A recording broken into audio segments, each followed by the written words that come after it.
Tumsifu Yesu Kristu. Kwa majina naitwa Veila Ambrose Mosha. Nasali parokia Mtakatifu Petro Swaswa, Jumuiya Mtakatifu Benadeta, ni mlezi wa watoto jumuiyani. Mafanikio ambayo ninayapata katika jumuiya hii katika ulezi wa watoto: moja, watoto wanakuwa katika hali ya kujiamini. Imani ya watoto inakuwa na kuimarika. Pia wanakuwa na hofu ya Mungu. Watoto ambao wanakuwa kupitia hii jumuiya wanakuwa wanajiamini. Tunapata WAWATA ambao ni imara. Na watoto hao wa kiume wanakuwa wameimarika, vijana ambao wanajielewa kiimani.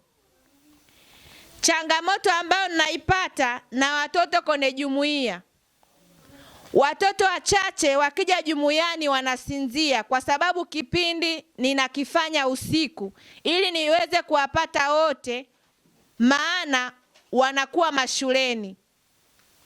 Watoto wadogo wengi wanakuwa nasinzia jumuiyani, hawapati vitu vyote kama inavyotakiwa, ila wakubwa hawana changamoto yoyote. Wazazi wananipa ushirikiano mzuri. Kwa mfano, kukiwa na michango yoyote ambayo inahitajika kwa ajili ya watoto, mimi sipati shida sana, kwa sababu nina uongozi wa watoto wanafanya kazi. Kazi yangu ni kuwatumia tu meseji wa walezi au wazazi wao, nao wanaonyesha ushirikiano mkubwa kwa watoto. Matarajio ambayo nayatarajia katika jumuiya hii ya watoto ni kupata taifa bora hapo baadaye.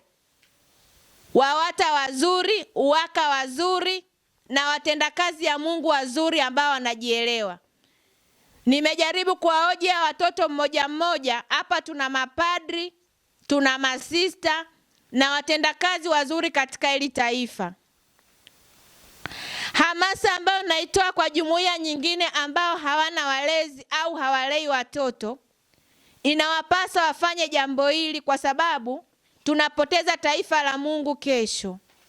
Tukishindwa kuwalea watoto huku chini, tukiwaachia makatekista tu au walimu tu kule parokiani, vitu vingi, hao watoto watapelekwa ndivyo sivyo, watakimbizwa, ili mradi mwalimu ajitahidi kumlea ili afanye mtihani afaulu, mzazi afurahie kumfanyishia mtoto sherehe. Lakini wakiwa jumuiyani wanajifunza vitu vingi ambavyo ni msingi bora kwa ajili ya maisha yao ya kesho. Kristo tumaini letu.